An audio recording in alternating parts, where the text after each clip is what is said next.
Welcome to Short Times. We will go through Pretty in Pink from 1984 today. Pretty in Pink is a sweet and romantic movie about teenager Andy, who is one of the not-so-popular girls in high school. She usually hangs out with her friends Iona or Ducky. Ducky has always had a crush on her, but now she has met a new guy at school, Blaine. He's one of the rich and popular guys. But can the two worlds meet? So let's get started. Andy Walsh is the attractive young lady who is clever and has a lot going for her, except for her address and home life. Andy's mother had abandoned her family a few years before, probably because she realized she was married to a nasty repo man named Jack. Jack suffers from chronic depression and is unable to work, but he is a caring father and Andy's confidant. At Andy's school, there is a significant difference between those who have and those who do not have. The two groups are not integrated and do not get along, with the have-nots limited to the school courtyard and the haves allowed to roam the air-conditioned school halls. Andy catches the eye of Blaine with her dress style. Blaine comes from the wealthy clique,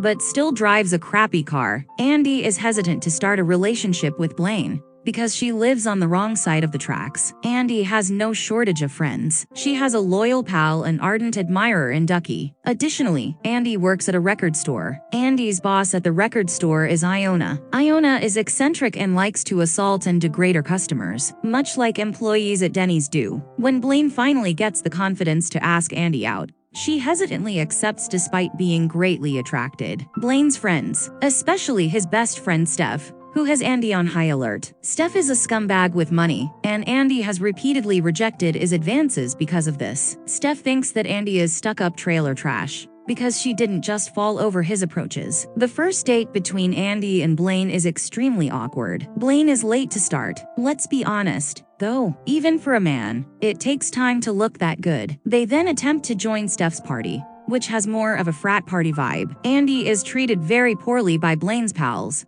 who are suspicious of something. The new couple then makes the decision to enter a club where Andy frequents, and Ducky, with his wounded anti-gay ego, causes a disturbance to make the date more uncomfortable. After what can only be described as an awkward first date, Andy tells Blaine that she wants to go home. She freaks out and refuses to tell him where she lives when he offers to take her home, saying that she doesn't want him to see where she lives. Blaine seems a bit dim and confused, but Andy prefers her men that way. So, despite the challenges, the two decide to give their romance a chance. Their second date goes better, and Blaine surprises Andy by asking her to the prom. Andy's father is happy for her and buys her a second-hand dress, which she can cut up and turn into a unique piece of clothing. At the senior prom, she'll be the sexiest soccer mom there. The powers of evil, however, are at work. Blaine receives criticism from Steph for dating Andy. Blaine starts to question his love for Andy because he is a little dim. At school, he stays away from Andy and declines her calls. Blaine cancels their prom date when Andy finally confronts him,